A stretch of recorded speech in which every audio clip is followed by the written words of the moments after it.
As Rotary, we often ask ourselves, how do we grow, personally, professionally and organisationally? The answer is simple. To grow Rotary, we need more Rotary clubs. Let's use any town as an example. Any town is a city of 100,000 people and a home to one proud Rotary club. But there are hundreds of other people of action, just like us, who are uniquely qualified to become Rotary members. They share the same drive and represent the values and fundamentals of a Rotary member. So why aren't they members? Well, the current club meets on Monday. There are leaders in any town who can't meet on a Monday. By excluding this segment, the potential members in any town has shrunk. Now consider, what if the meeting is at noon on Monday? There are people who can meet on Monday but can't meet at noon. So now we have a smaller audience for Rotary in any town. Of the remaining group, some aren't interested in a club with a sit-down lunch and speakers. They're passionate about service but aren't interested in a traditional club experience, and that is okay. The Rotary Club of any town isn't doing anything wrong. It just doesn't appeal to particular segments of the community. And if we are going to thrive for years to come, we must adapt and embrace change. In any town, we have an opportunity to expand, because potential members are everywhere. More than half of the eligible people are prospective Rotary members, waiting to make a bigger impact in their community. But what Rotary Club exists for them? If any town creates new clubs at new times and new places, the hidden potential for Rotary will be revealed. As people of action, we must broaden our reach and provide opportunities to all leaders in the community. Together, all of us can grow Rotary.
Україна похилилася.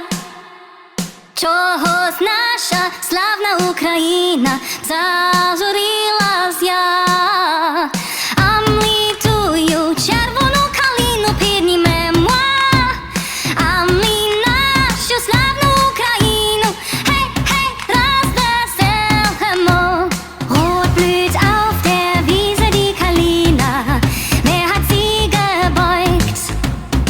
Einst in voller Pracht die Ukraine, grad so sorgenvoll. Rot will einmal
Well, good afternoon, Presidents-elect, and welcome to Session 3, the final one of our Celtic multi-district pets. Feedback from Session 2, having heard from Tom Gump. Great presentation from Tom, lots of good questions and answers. We heard from Joe Pauley and then discussed the running of the club. It was all very positive feedback, I have to say. Lots of interaction going on within the breakout groups. There are many great ideas and challenges examined. And today, we've two more topics for you, which are equally important. Plus, of course, we have a very significant speaker to finish our event off later on. Remember, please, the Zoom protocols and letting us know via chat with the contact name and number if you're home alone, remember. Two brief reminders as well regarding breakouts and speakers, and that is that to expect to be in a different group of people in your breakouts today, and to ensure also, please, that your name and club are displayed in your own video image. To do that, remember, move the cursor over your own little image on the screen and you'll see three little dots appear on the right-hand top. Hover over that and it'll show you a drop-down menu, and one of those is rename, and you can slip in there and do the change. Okay, so being club president obviously is enormously rewarding and enjoyable, but it doesn't come without its own potential challenges. And so much of this can be preempted with some sound planning and preparation. As the adage goes, failure to plan is planning to fail. And of course, we heard the 5 Ps from Joe yesterday. Planning and preparation prevents poor performance. Quoted yesterday. We'll ignore the 6th P, of course. Planning for your year goes further than that, though, and it goes further than just creating a club diary, for example. And you must not forget your own life. Okay, outside of business, outside of Rotary business, you've got your family, you've got other things to look after as well. And yes, it's okay to take a holiday and let the vice take over for a couple of weeks. You know, we all have to have that sort of break. So to set the scene for the topic of planning your year, I invite past District Governor Chris Davies to take the screen. Chris has been involved with the GB&I leadership team for several years and has also been a trainer at the Rotary International Assembly, from which your own DGs have recently returned. Chris, you have 20 minutes should you need it before we launch into the third breakout session. So over to you. Thank you very much, Dennis. And thank you all for joining us again this afternoon. This afternoon, we're going to start, as Dennis said, our third session, and that one is on planning your year. I'd like you to just think about what the learning outcomes are for this session. I'd like you to reflect how your club reflects the Rotary vision statement.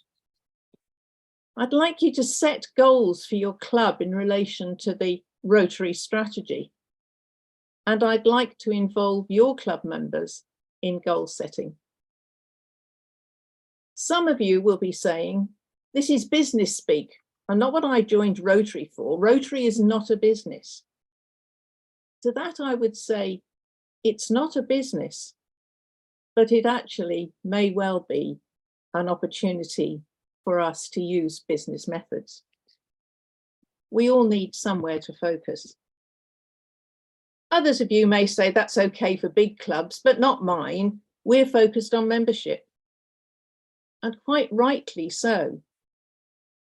But membership is about attraction. Is your club attractive? If you look at it now, is it the club that you would want to join? Others of you might say there's only about 3 or 4 of us who do all the work. It's true. In most clubs, there is a nucleus of people who do all the thinking. But what we need is for everyone who can be doing the work. Jo said in her club, she has only 11 people, but they are all active. I'm just going to ask Andy at this point if we could actually have the slides on. Lovely, thank you, Andy. Perfect.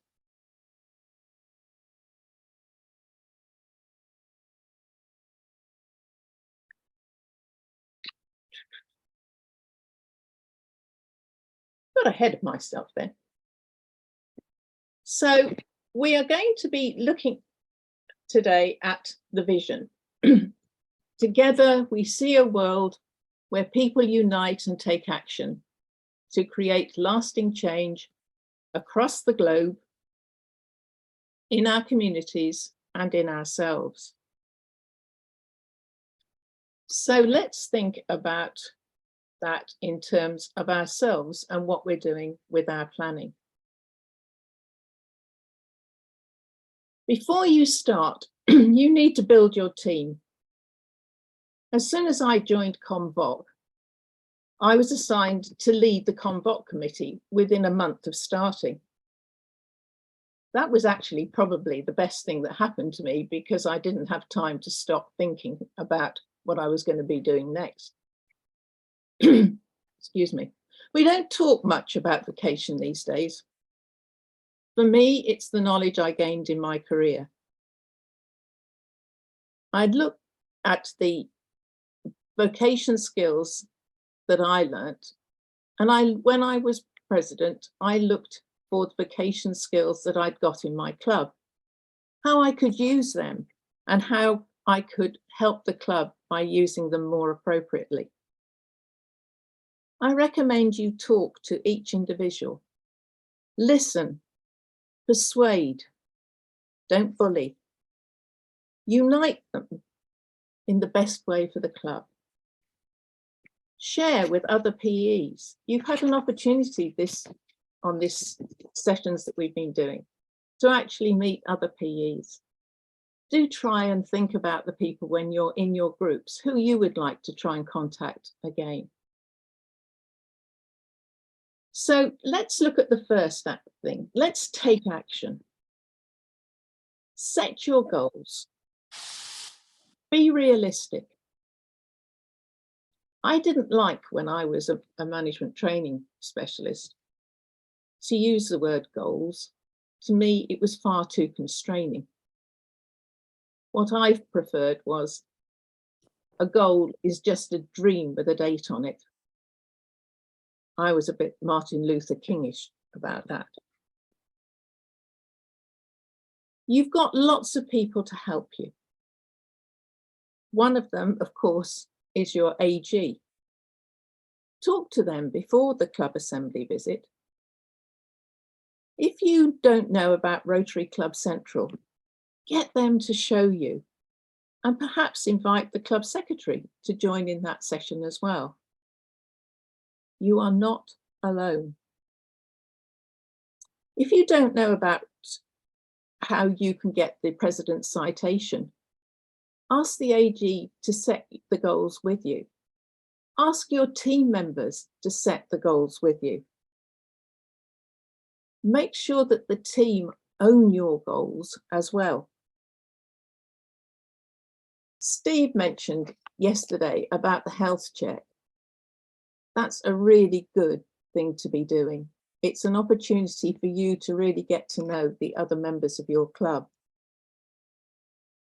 But I do recommend that you review it annually. We did one just after COVID, and we decided to only meet twice a month. So many of our club members are now regretting that and wanting to go back to a meeting every week.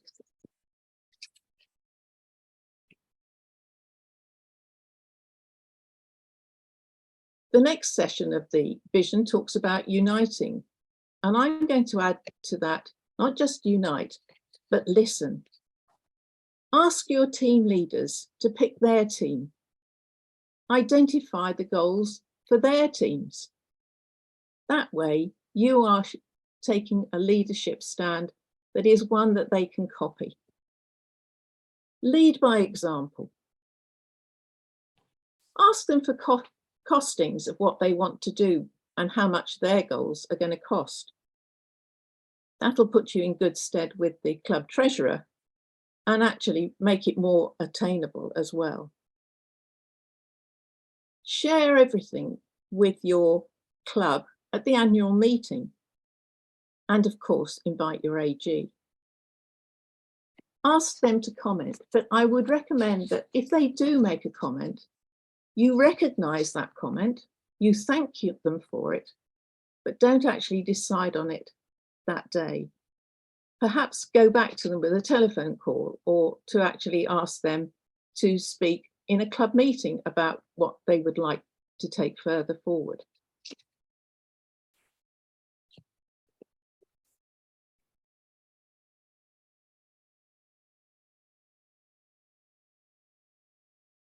The other thing the vision statement says is to encourage and attain lasting change.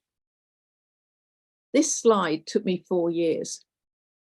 I had a vision, as I was the Convoc person, that I wanted to test what the Rotary Foundation was really about. The picture you can see on the left-hand side is what I thought I was going to be doing when I went to bring palliative care into Ethiopia. Well, for a start, I wasn't bringing it there. I was looking to enhance it and improve it. That lovely lady let me into her home, and the young nurse you can see there is administering medicines to her.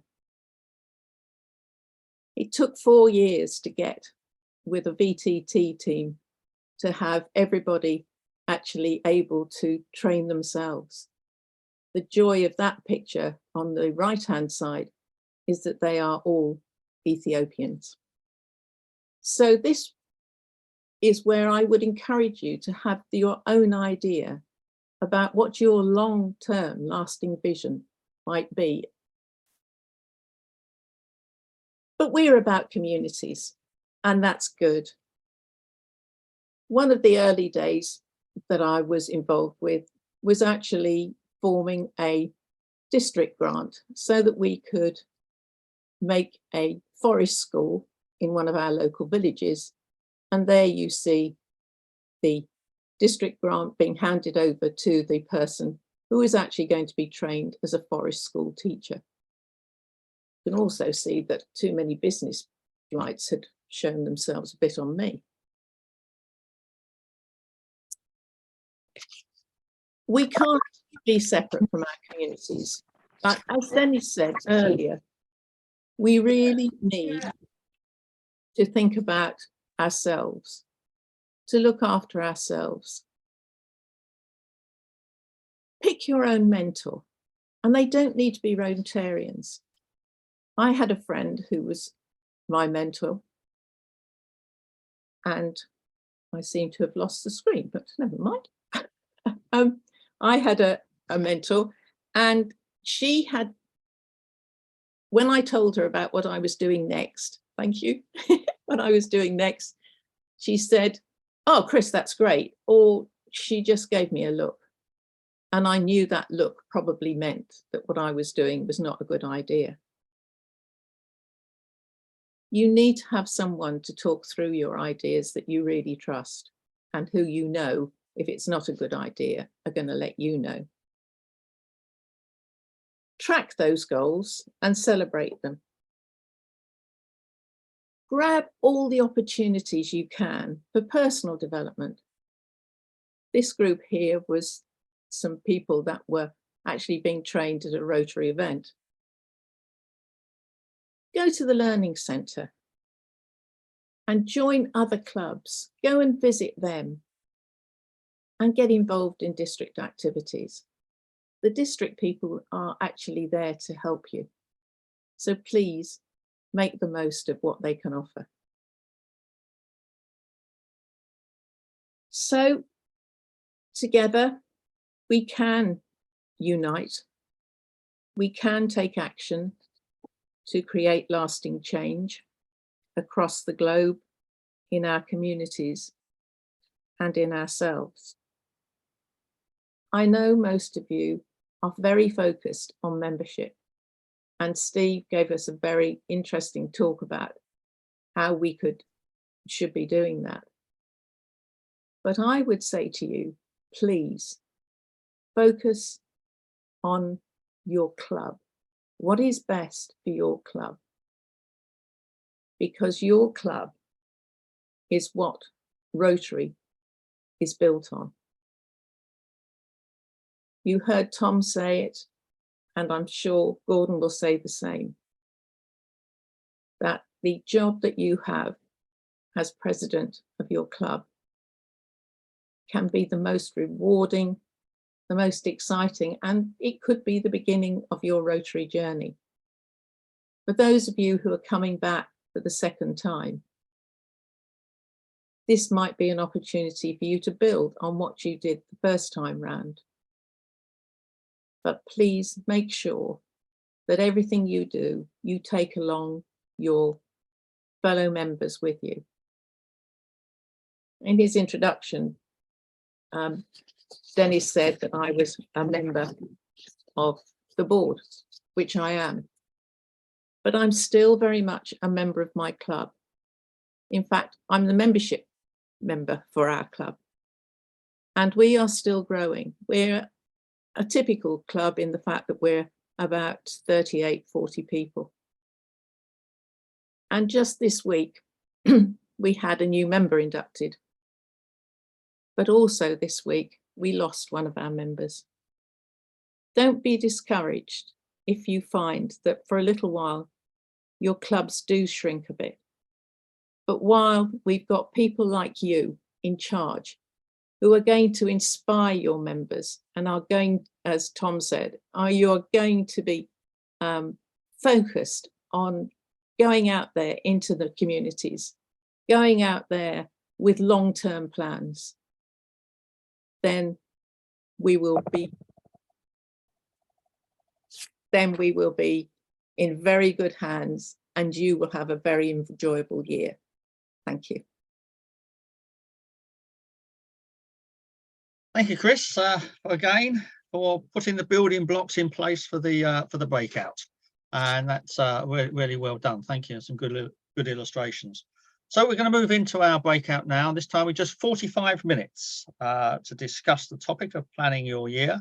Facilitators, please be ready as before with some feedback, because you may be randomly selected to give that after this breakout session. So we're going to do that, have a feedback, and then we're going to take a brief break before we move on again. So if the team can do their magic, please, and we'll move off to the breakout rooms. Thank you very much.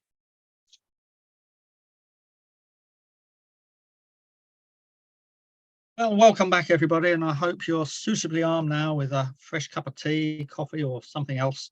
To finish our afternoon, we have two components. The first is our final breakout discussion, and then to conclude the day, we should be welcoming our very special guest, our own Gordon McInally, the Rotary International President-elect. He'll be live with us later in the afternoon. And I promise you, this is an opportunity that will be enjoyed by few other President-elects in GBI. But first, our final breakout discussion to be on the topic of attracting new members and improving our public image.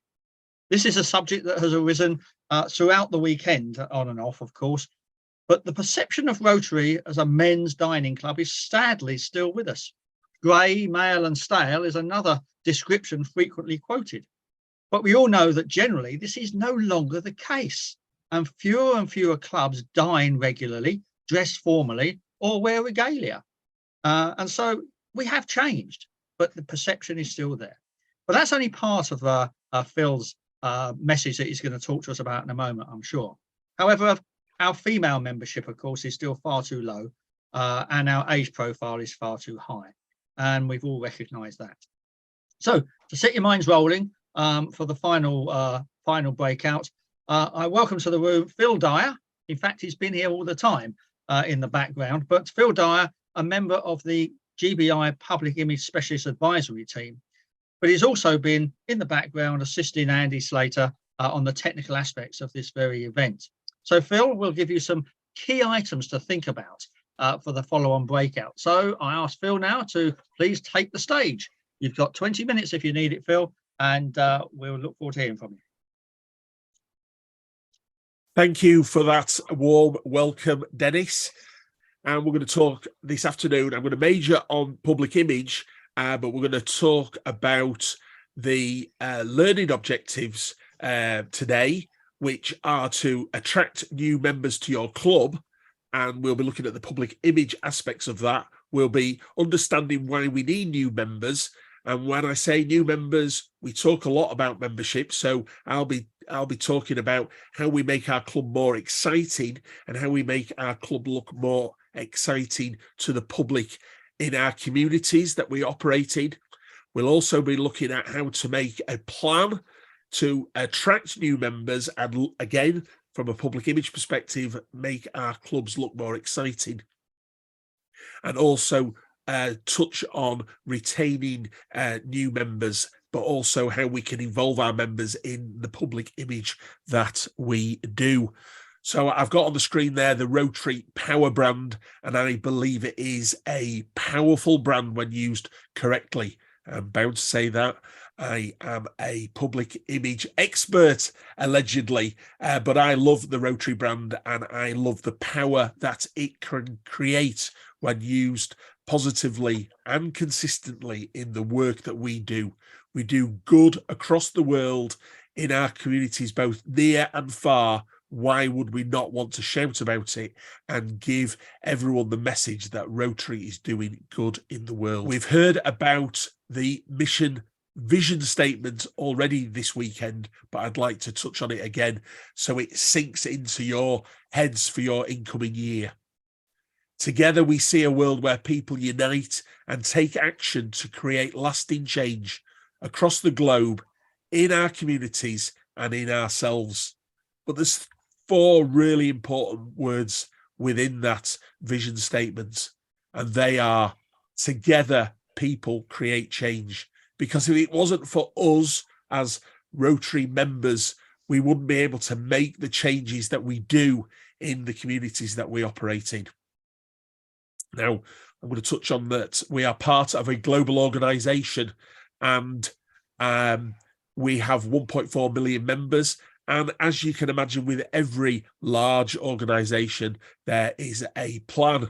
It's come from Rotary International. We have our action plan, and the action plan is split up into 4 distinct pillars: increase our impact, enhance participant engagement, expand our reach, and increase our ability to adapt. Now, this could have been custom built for membership, for public image, for humanitarian service. It could and foundation, but for public image, it is almost a dream come true, because all of those 4 pillars can be employed within the public image that we do with our projects. Increase our impact, using our brand correctly, and we're going to talk a little bit about the brand in the coming slides, makes us look like we are part of that 1.4 million member organisation. So when we use it, we feel bigger than we are. We are consistent across the globe. Just think that there are 33,000 Rotary clubs in the world, and if we are all using the same brand in the same type of work in our communities, like I say, whether they're at home or further afield, then we feel like we are part of that organisation. Enhancing participant engagement is critical for our clubs. It's okay to bring in new members, but keeping our existing membership involved and making sure that we are people of action in the communities, using that people of action branding, because it does what it says on the tin. That's what Rotary is. We are people of action for whatever role we are operating in our community. Expand our reach is all about telling our Rotary story. And we've heard about storytelling before, but I'm going to touch on that a little bit later. And increasing our ability to adapt, using better photographs, more considered photographs, maybe even a little bit of video, maybe a little bit of an interview technique or a little bit of video in your social media, makes all the difference. If you're still writing text in your Facebook and Twitter posts without an engaging photograph, you are wasting your time. You need to put in an exciting, a vibrant photograph alongside the narrative that goes with it, so that you engage people and tell them about the story of the work that you're doing. We must remember that everything that we do outside of our club is a presentation. We are seen in the communities as Rotarians, and they know we do good in the world, and we need to prove that we are doing good in the world. So making sure that we don't reach for the high-vis vest at every opportunity. Not every event that we put on requires a high-vis vest. Much better to wear a sweatshirt with the word Rotary on and prove to the communities that we are Rotary. But often there is a gap between reality and perception. And it's okay, me sat here on a Sunday afternoon telling you about this, but in your clubs, it's not always the case. And I speak for my own club. I'm from District 1285, Prescott in Merseyside, and we often don't get it always right. We need to think about the imagery that we're putting out in our posts and our press releases and when we engage with our communities. We live in a visual world. Whether you like it or not, we've all got smartphones and iPads and computer screens and television and 24/7 everything nowadays. It's not just 24/7 news, it's 24/7 everything. People buy with their eyes, and never more so in this social media enriched world that we live in. Whether you like it or not, color corrected high definition images are absolutely everywhere. And for you to get your moments and your moments in social media, you need to be putting exciting, vibrant photographs, video on social media to make sure that people know we are people of action. We need to use social media. Generally, it is free, and I mean, you can pay. We won't go into that today for placements, but social media is free. Why would you not use it? Used correctly with the correct tags and the correct hashtags and the correct references to other partners that you're working with. Make sure that you use social media. It expands our reach in the communities that we're operating in. So it's not about building your brand, it's about building our brand. We are part of a global organization, and sometimes we forget that. We operate in our communities locally, and we forget that we have the power of the Rotary brand behind us. And other organizations are using that often to better effect than us. Like I say, we are global, and there are images out there that people use and brands that are using it better than us. A few commercial brands here I know, but as we get onto, there are a few charities towards the end. Coca-Cola, Nike, McDonald's, Apple, Oxfam, the Scouts. The Scouts rebranded about 8 years ago, and this is their new brand. It's not just the fussy trefoil. This is their new brand. And what does it say underneath the trefoil? It says Scouts. What does it say next to our brand? It says Rotary. We're not just the wheel anymore. Of course, there's some rules, and I've read all 3 volumes of the Rotary rules, and these are just the brand guidelines. Of course, I'm joking. The brand guidelines now are on one piece of paper, downloadable from the brand centre on one piece of paper. Don't get me wrong, there is further information out there, but for what most people need to know about the brand, it's down on one piece of paper. This is our brand, and this is what we should be using. Gone is the blue and yellow wheel. It is 9 years old. 2024, it will be 10 years old, and we're still using that brand. Comes in a couple of flavours. This is the traditional with Rotary International written within the Mark of Excellence, or the wheel as we come to term it. Here's a simplified version, which I personally prefer to use for virtually everything that I do. And we need to use it with our club identifier. Now, I've purposely, this is my club in Prescott in Merseyside. I don't use the word club anymore. We are just Rotary Prescott. As I said, this is the mark of excellence. And as Rotary members, we can use the mark of excellence as well, but we should be using it with the word Rotary in connection with this logo. We've seen a lot about the theme for Gordon's year, and that is create hope in the world. Remember that this theme is a call to action to us as Rotary members. It is to make us more excited and infused for the year ahead, and shouldn't really be used in external communication. That should be the Rotary Master Brand with people of action, because that's what we are. So it's time to change and move away from this. You're using it, you are using it incorrectly.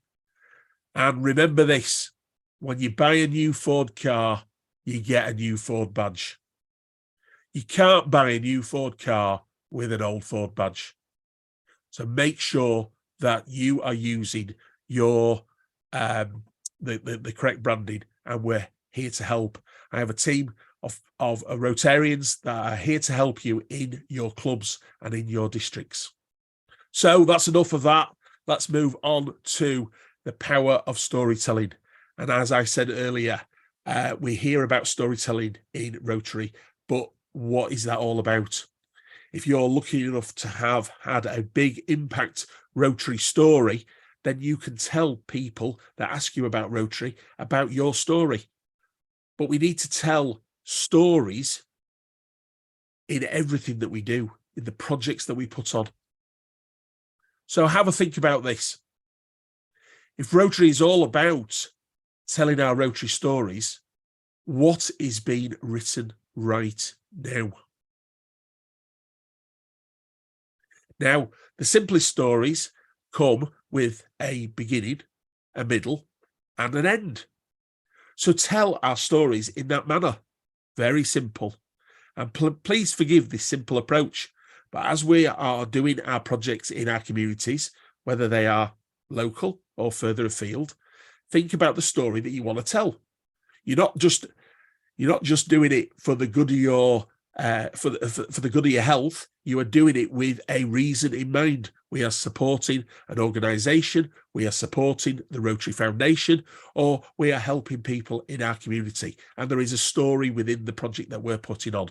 So tell your story like that.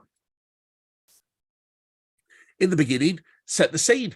Tell your community that we are doing a project, and this is when it will happen, and this is what we are trying to achieve, and explain it as the beginning of the story. Then we get to the middle and make sure we tell our communities all about the project. It's coming on Wednesday. We're doing for example, let's pick a bagpack. We're doing a bagpack. We're doing it at the local supermarket, and this is who we are supporting. So make sure that everyone has got the details and put those details on social media. So now you've got a beginning, now you've got the middle, but the most important bit is the end of the story. And the end of the story is all about the impact that we've created. So a very, very simple project of we're going to do a bagpack in 2 weeks and we're going to help a local hospice is now told in the format of a story. We've got the beginning where we set the scene, and we're doing it in 2 weeks' time, and you can put a couple of posts out about that. Then we've got the middle. This is what we're trying to achieve. We're going to do it here from these times. These are the people who are involved, and this is what we aim to achieve. But the end is the impact that event, that project took about. And if you think about your stories in this way, your projects in this way, and formulate it into a little story, beginning, middle, and end, you'll be amazed how much more engagement you get from your social media. 3 simple posts, little project, away you go. So hopefully that helps you with your simple storytelling for your Rotary projects going forward. As I said earlier, it's not just me. There's a whole team behind us for the specialist advisory team on public image, and those people are here. So the team comprises of me as the team lead, and there's my details there should you wish to get in touch with me. And we have Dave Key, the Rotary editor. A lot of you will be familiar with him. We also have the communications team at Ulster, and that comprises of James as the manager, Martin as the creative designer, and George as the social media and communications expert. He pulls together all the newsletters and other things, so we've got access to them. And then there's the 6 people across the bottom. I've highlighted particularly the lady on the left is Irene Russell, and Irene will be supporting your district 1160, 1010, and the newly created 1320 from the 1st of July. Irene is a Rotarian in 1285, but don't let that put you off. She is from Stirling in Scotland, and she spends a lot of time in Scotland, and I'm sure she'll be up to speak to you and help support you going forward. Here's the spread on the rest of the team. So we're all part of the cluster network now. We have 6 clusters, and surprisingly there are 6 assistants, 1 for each particular cluster. You may have come across Sue Campbell in the recent past, and Sue has been looking after Scotland and Ireland, but Irene takes over from the 1st of July. And please reach out to me. There will be some communications over the next couple of weeks where you get contact details for us all. We're here to help, and we would love to be able to do so. So moving on to the sort of towards the end of my presentation here, we've got the trilogy, the famous trilogy of public image, membership, and service and foundation. And what I believe is that great public image, vibrant, exciting, consistent public image brings about a membership dividend. People are excited about what you are doing as Rotarians and want to get involved. And the more membership we have, the better and greater the service and foundation giving is. And then the circle continues. Consistent, vibrant, exciting public image brings about a buzz which creates a membership dividend, which allows us to do greater service and foundation. It's not rocket science, it's fairly simple, but this is the starting block for it all. As with all presentations, there are 3 takeaways. Actually, I think there's 4 today, 4 takeaways.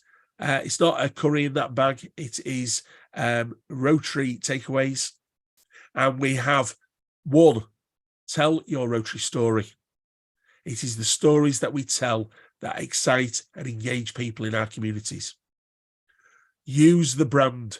It is very easy. The brand centre is there to be used. It is even outside of a login now, so you do not even need to log into My Rotary. It sits on the outside of that, available for anyone to use. Number 3, use social media. It's there. It's part of the fabric of our society. Make sure you use it. It's free to use. And consistency is key. Post regular, relentlessly with vibrant, exciting images. That is the end of my presentation. I hope you've enjoyed that. And finally, the last point is I'm delighted that I've been able to be the warm-up man for the Rotary International President-elect. And so hopefully Gordon wipes the floor with me this afternoon with his message. But I hope you've learned something here today. I am able to do now is to push you into your breakout rooms. So Wendy is in the background and she's going to press the button, and I hope you enjoy your breakout session, which I believe is about 45 minutes. Don't hold me to that. Have a great breakout session, and we'll see you in the next 3/4 of an hour for some feedback. Thank you very much.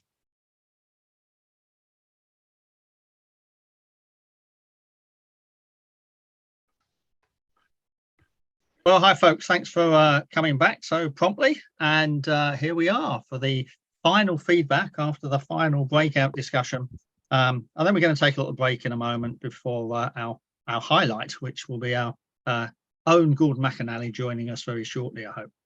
Okay, so some feedback then from this discussion about attracting new members and improving public image. So let's first go to Kevin Needham. Hello, everybody. Yes, had some amazing discussions about both membership and focusing in the public image side of things. One person actually came into Rotary through being a speaker on youth, and found the image and everything about Rotary that was put forward was amazing. But what they have done is they really focused on public image, on using WhatsApp and on Facebook, but really following on from what Phil said, having those active pictures has made a real difference and has actually encouraged quite a few people to actually come into the club. In particularly, it's brought in a lot of ladies and women into the club. But one of the things they found is that a lot of the schools were into using Twitter, and they were finding they were actually tweeting about Rotary, and they've got involved, and actually by involving schools, they've ended up hopefully going to have 2 interact clubs through the through the use of social media. Now, going on the other end of the spectrum, one club has found that they don't have anybody expertise in that, but a very interesting thing they had in one of their leaflets was they had a little mirror in the leaflet. Can you see yourself as a Rotarian? Just using different things. But it's one of the things, it comes out in the themes always. It's about having fun and making sure that events, all the activities, both involving the community and showing how much fun it is and fellowship it is to actually be part of Rotary. It's been and I think all the clubs were really going away to really reflect on the positive use of social media, which is and on public image, and how they can actually change the way they do things, which is a really positive thing from today. Thank you, Kevin. Thank you very much. Yeah, social media. I mean, a lot of clubs are still very shy of it. Yes. But if you've got someone who is really competent in it, then I think really take advantage of that person, because they could really make a big difference to you. Yeah. Okay. Gwyneth Millard. You're muted. No, I'm not muted, am I? Not now. Go on. Oh, it says on you. Sorry. No, it was very interesting. Everybody had a lot to say, a lot to offer in this particular time.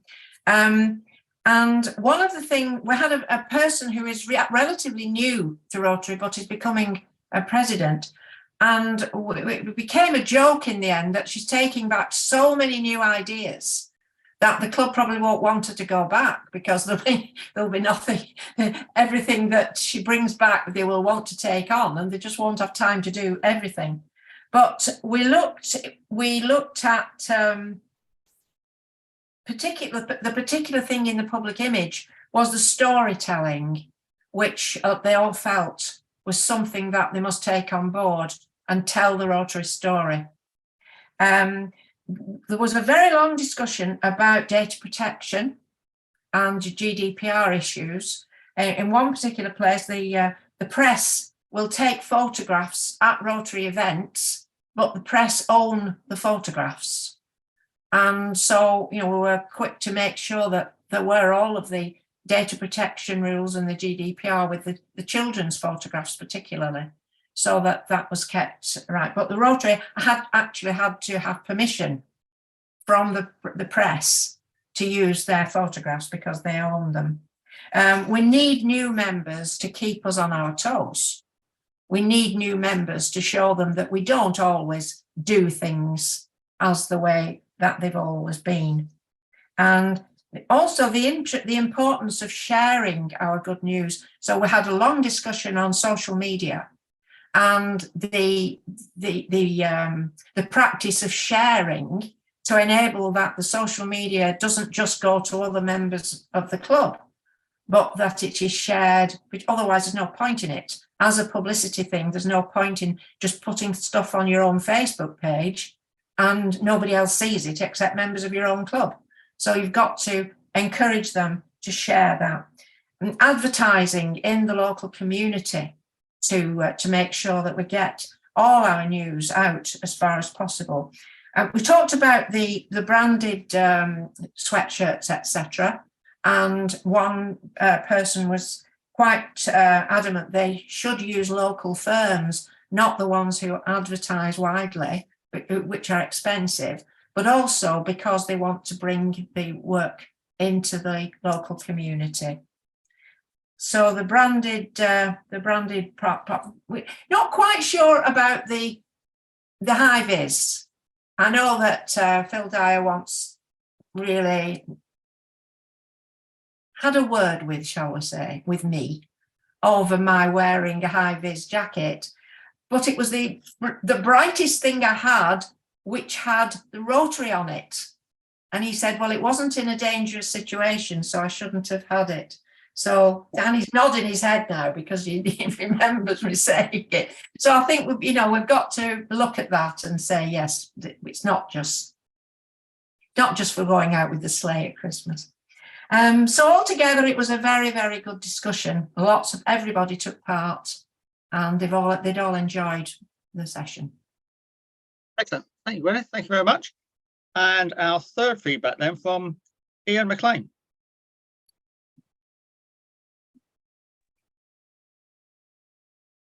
Yes, hello. Thank you, Dennis. Our group focused on a number of things worthy of consideration. The first one was public image, and it's the image of Rotary perceived through the mass media. And they specifically mentioned 2 television programmes that were probably a 10-second mention about being in Rotary. And it set up the image that we're trying to break down and break through: the old man in the gentleman's suit and the meals. And one was the Paul Merton show. Well, Paul Merton was in that. That's what news you got from me. And there was another one. High audience participation and watching that. And if that's the Rotary image that they portrayed, we've got a big issue. I'm sure Eve would be interested in hearing that, having her background in television. That was one thing. The other one was about organising membership evenings, specific ones, and having Rotary nights and cheese and wine. One club did that very well and had the Rotary Club events projecting on a television screen on a loop in the background going on as people mingled, and also invited charities along to donate the monies that they were going to give to that charity, allowed that charity to say something about what they were using the money for, which was excellent. The other one that came up was costs of meals, the cost of Rotary. And I know it was said yesterday that, I think Dennis, you maybe said it, Rotary is actually not expensive, but it's what the clubs add on to that. And some clubs now are talking about going down to one meal, or just having a sandwich, a choice of sandwich, to cut that down. Some are going on to 2. Some are having now big issues with venues and losing their old time venues, and the cost of a new venue is causing problems. One club has decided that they're going to have 3 Zoom meetings in the month and 1 face-to-face. That's the club that's going to rebrand themselves, which is quite interesting. And they're having the old club name in the background for a while. And they found that their attendance at Zoom, because they're using Zoom and with business meetings as well, has increased their attendance. So it works for that club, not having face-to-face all the time. But however, they also watch that they have a WhatsApp, so they know what's happening to people who are withdrawing from the meeting at the last minute, and they keep in touch with each other. They also have a face-to-face coffee morning twice a month, so that they do have more face-to-face. So there's a good variety there going on. And the last one is that in the old District 1020, they are using grants very effectively. £50,000 has been ring-fenced so that over the years, and it's never been used in 1 year, it's still going on, to enhance the club's public image and gaining new members. And that's worked very successfully. There's a line where they have to follow the signing in of filling in of the documents, and the assessment goes on before they get the amount that they're asked for, and there's a follow-up about how they've used that. So there's a good check on what's going on, and that money's been spent effectively. So that's my input from our group, Dennis.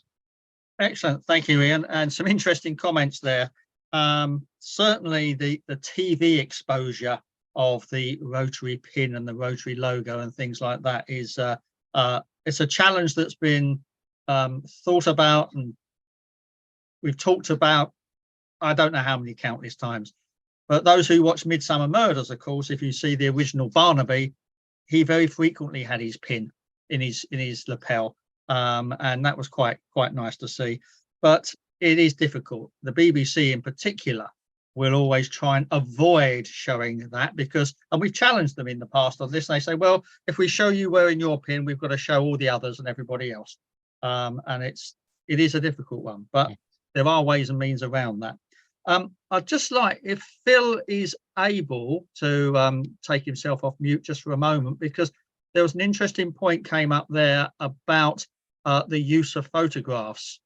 And I know that Phil has made comments in the past regarding copyright. And there have been clubs in trouble with that. So is Phil able just to take himself off mute for a moment? Yeah, hi, Dennis. Yeah, so the problem with photographs is the person that takes the photograph owns the copyright. That's the trick. So if you invite the press down to take pictures of your event, they own the copyright. Now, often if you'll ask them, and they will give you copies of it, but ultimately they own the copyright of it. So it's better to get your own photograph of your own event, and then you can control it. With regard to safeguarding and GDPR, if you're putting mariners in the photograph, then you need to have permission from the parents or guardian of that mariner that you can use it in the format of a model release form, and then you're done there. That's the trick. We could go on and talk for hours about this, but that's the two sort of salient points. The person that takes the photograph owns the copyright. And do you want to add a bit about use of music there as well? Same with music. I won't go again. So there's two strands to the music. There's copyright, and then there's the copyright of the track, and then there's the royalty. The royalties, yeah, the rights protection associated with that. And you need to make sure that you've got a performing rights license in place, which comes with the venue rather than the person. So you need to check which venue you're at. So if you move venues, one has got it and one hasn't got it, they're for live events. But as soon as you put anything onto YouTube, which has got a copyright or is rights protected, YouTube will advise you of it. So, for example, these videos that we're putting on to YouTube for future benefit to president-elects, there are some copyright notes associated with the music in the introductory video. Now, it doesn't stop us using it, but you cannot put Elton John on or Queen on. They'll just stop you. So you do need to use rights protected or rights free, royalty free music for your music. Yeah, absolutely. It's a massive subject, so we're only just touching on that, Dennis. Absolutely, but I that came up there, and I knew you had spoken about it before, so thanks for that. That was useful. Okay, folks, so we can take a 10-minute break now and reconvene at 4 o'clock. So let's come back then when Gordon will be with us, and we look forward to hearing from him. So countdown timer shortly, and we'll be back at 4 o'clock. Thank you very much.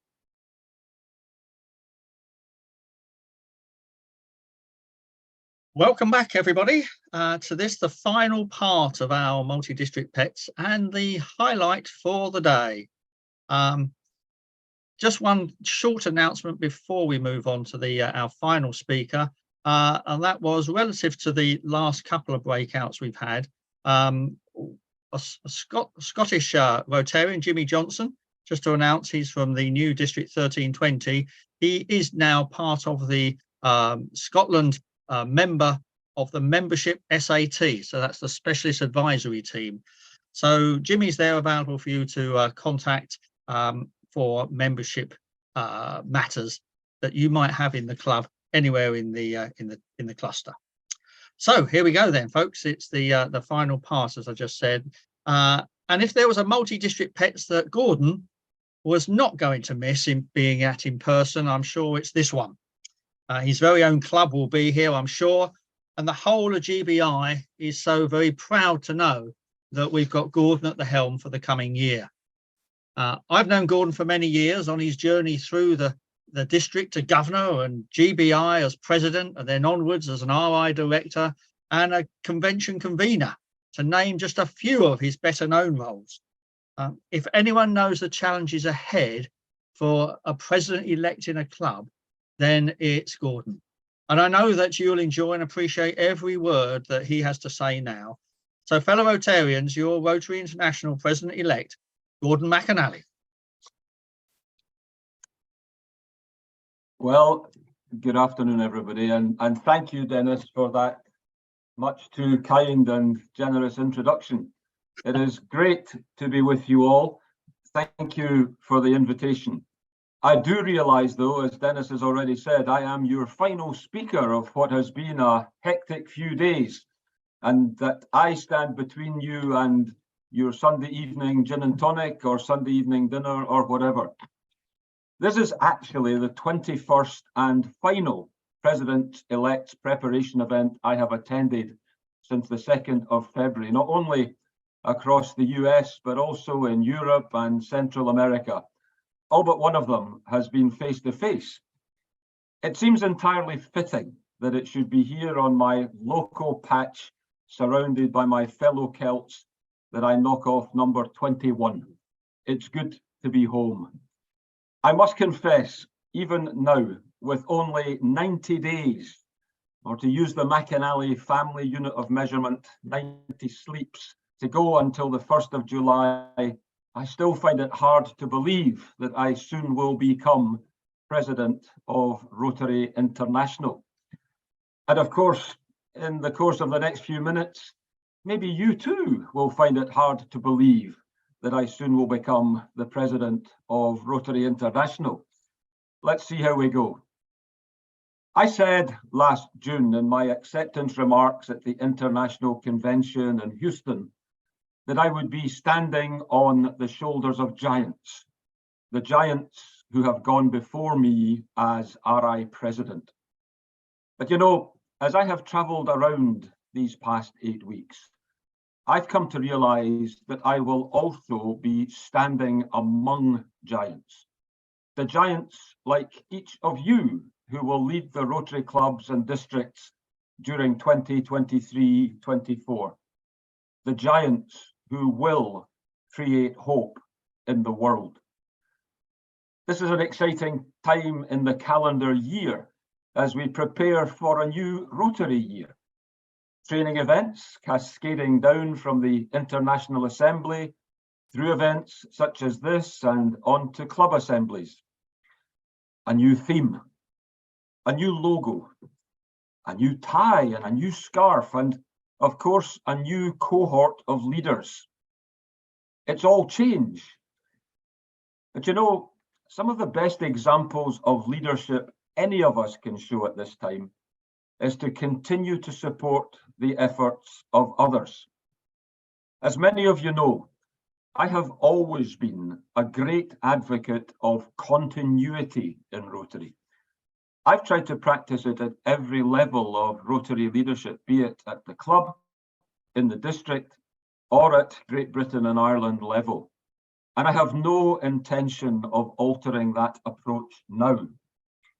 I believe strongly in the concept of Rotary's years, plural, where there is a seamless transition between leaders, rather than the concept of my year, singular, where one individual takes us in one direction, only for other individuals to take us in other directions in subsequent years, before all too often we end up right back where we started, where individuals will not embark on any initiatives that do not complete in their year, because they are worried that they won't get the credit for it.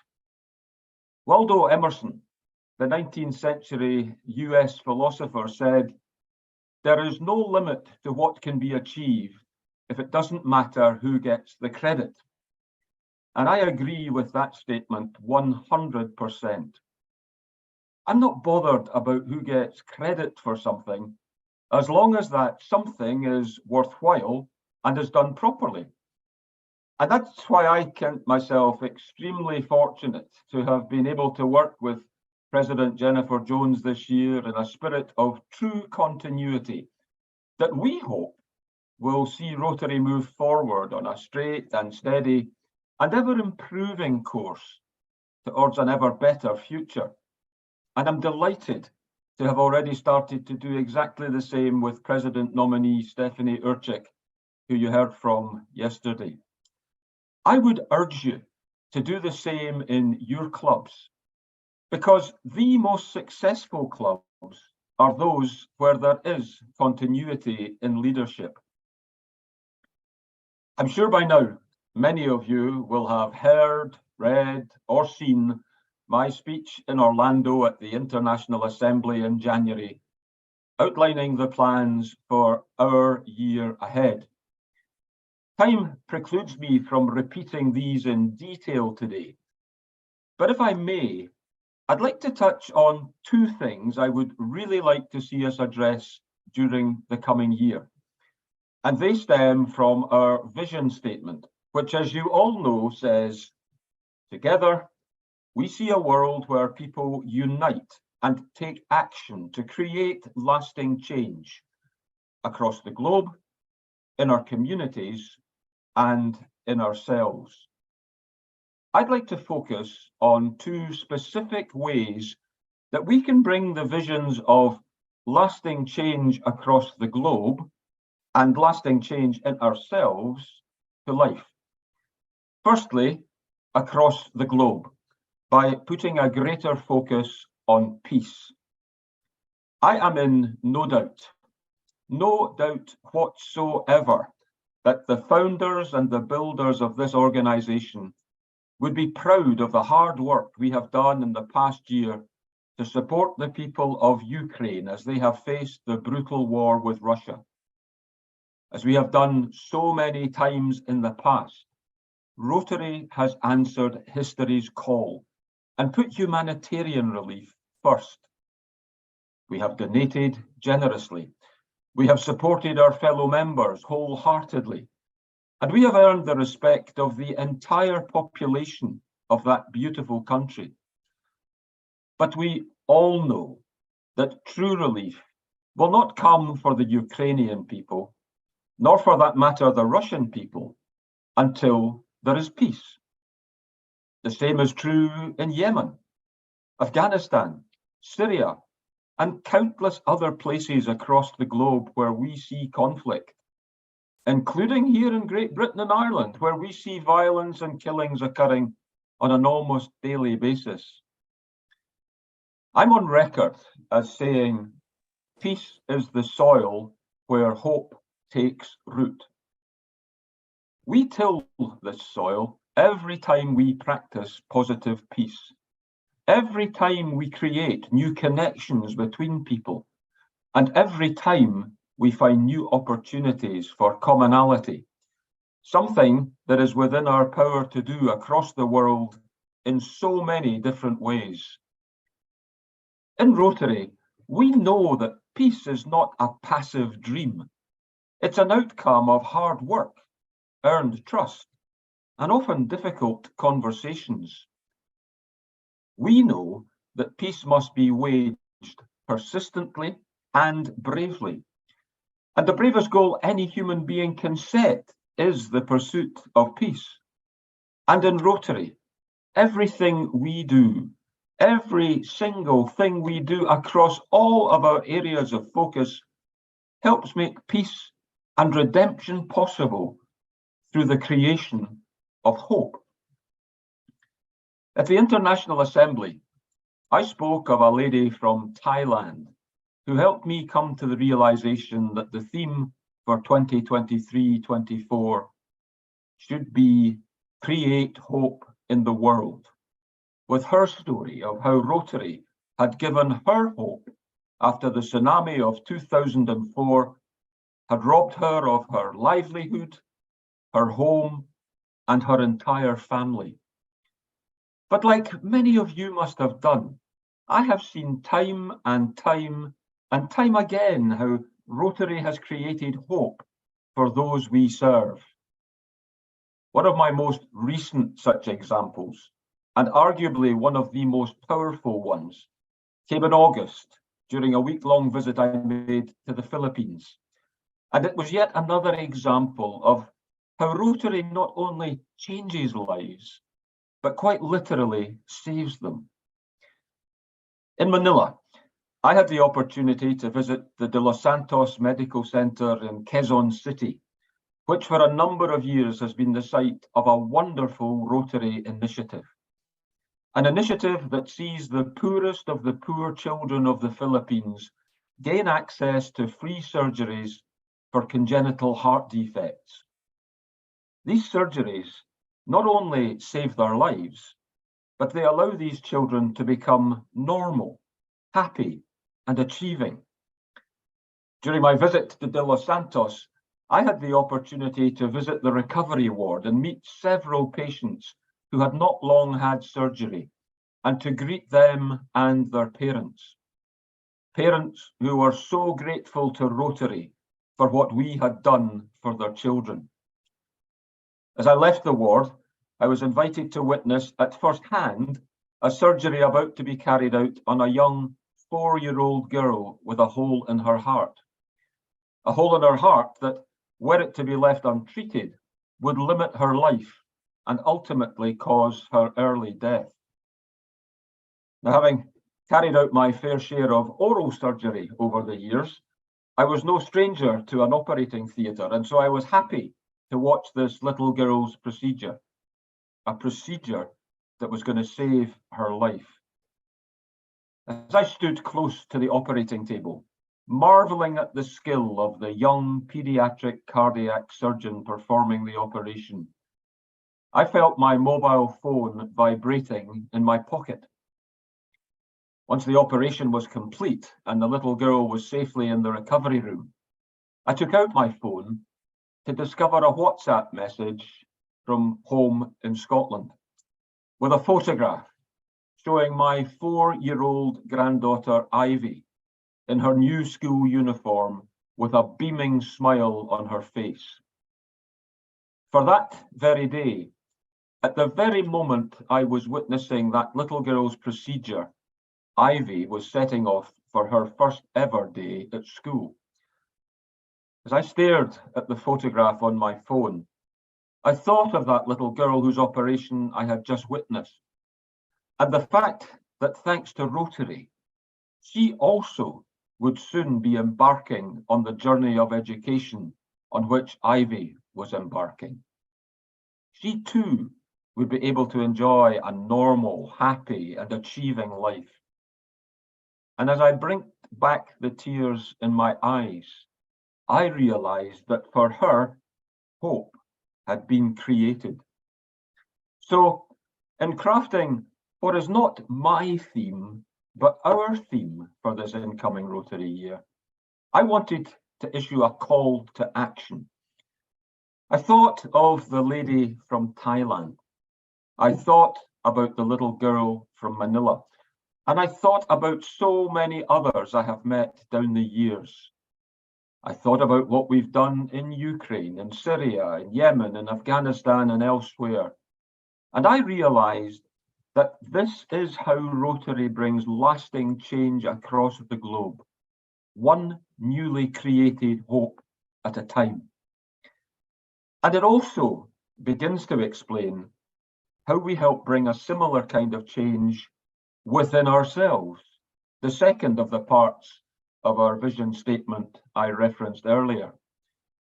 Because for many people on this planet, lost hope is not just a function of material poverty. All of us face challenges that threaten our well-being. And just as it takes tremendous courage to wage peace, so too it is brave to reach out and admit that you need help. In the wake of the pandemic, more people than ever are hurting. Many have lost the people close to them. Others have seen their social networks uprooted. Divisions have grown wider. Opportunities for connection have been lost. And some of those hurting the most are the children and young adults whose education and social skills building has been so badly interrupted. To make matters worse, in many parts of the world, asking for help, especially in the field of mental health, is considered a weakness. At the International Assembly in Orlando, I shared publicly for the first time how I had seen that all too close at hand when my brother, my only brother, Ian, descended into the depths of despair and depression that ultimately led him to take his own life 9 years ago. With the benefit of hindsight, Ian had been struggling for some time, despite being highly successful in his chosen profession, and despite having the most loving wife and family. But he just could not bring himself to ask for help. Was it for fear of being seen as weak? Was it for fear of being judged? Or was it even for fear of being rejected? We will never know. But believe me, these are three questions I ask myself every day in life. I might venture to suggest that one of the main reasons that Ian and so many others like him reach the point they do is that mental health remains such a taboo subject, and that mental health services remain in such short supply. I have heard it said that the mental health system isn't broken, it just hasn't been built yet. Well, maybe, just maybe, Rotary can, as it has done with so many other things in the past, help to build it. And that is why I want us to prioritise mental health during 2023-24 and hopefully beyond. I want to encourage you to erase the stigma associated with emotional well-being. I want to encourage you to raise awareness of mental health needs. And I want to encourage you to improve access to preventative and interventive mental health services. It's an important task. It's a big ask. But I'm asking each and every one of you to become champions of this effort. I want Rotary to become known as an organisation that takes care of the people we serve and takes care of its members. Any mental health professional will tell you that by helping others, we essentially help ourselves. In fact, a recent study conducted by Ohio State University found that the single most effective way to alleviate the symptoms of depression is to perform acts of kindness. Just think about that for a moment. Experts are, in effect, now prescribing what we do as Rotary members as the best way to create hope for ourselves. The evidence overwhelmingly shows that helping others benefits our mental health and well-being by reducing stress and by improving our mood. And the friendships developed along the way foster an incredible sense of community and camaraderie, themselves essential ingredients to mental health and wellness. So, these are just some of the plans for the year ahead, for our year together, that we help bring peace to the world and soothe those afflicted by conflict and by violence, and that we help each other and our communities deal with our own internal struggles, and that we end the stigma associated with asking for help. In all these actions, to help the world heal from destructive conflicts, and in turn, to help us achieve lasting change in ourselves, we create hope. We create hope in the world. I'd like to close by thanking you all for stepping up to the plate and becoming club president. Because, believe me, I am under no illusion at all, that the work of Rotary is done in my office on the 18th floor of one Rotary Centre in Evanston.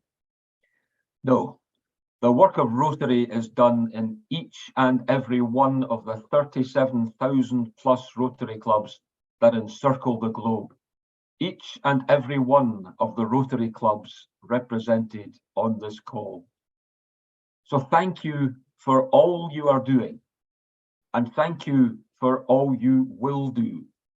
I look forward to working with you and to walking alongside you over the next 15 months. All the best and have a great Sunday evening. Wow, Gordon, that was tremendous.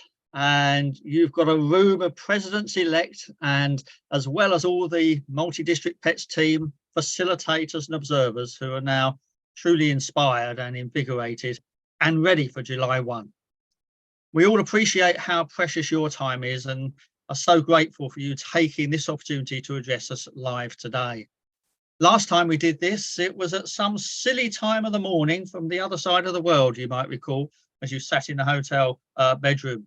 And this time, I believe, the time was perhaps a little more convenient. Gordon, we're about to close the event now with a few comments from the DGEs and some thank yous from me. Feel free to stay, but I suspect you may have another call beckoning. But we offer you our best wishes to you and to Heather for your year ahead of you. You're going to be absolutely exhausted. We know that by the end of it, but you're up to it. We know that. So our best wishes for that. And we really do fondly look forward to seeing you on the road in your year ahead. And we look forward to that greatly at convention and everywhere else. So thanks, Gordon, for your time, and a round of virtual applause, please, for Gordon. Thank you very much. It's been great to be with you. Appreciate it. Brilliant. Thank you, Gordon. Fantastic. Now, may I ask the three DGEs to take the screen for a few final comments?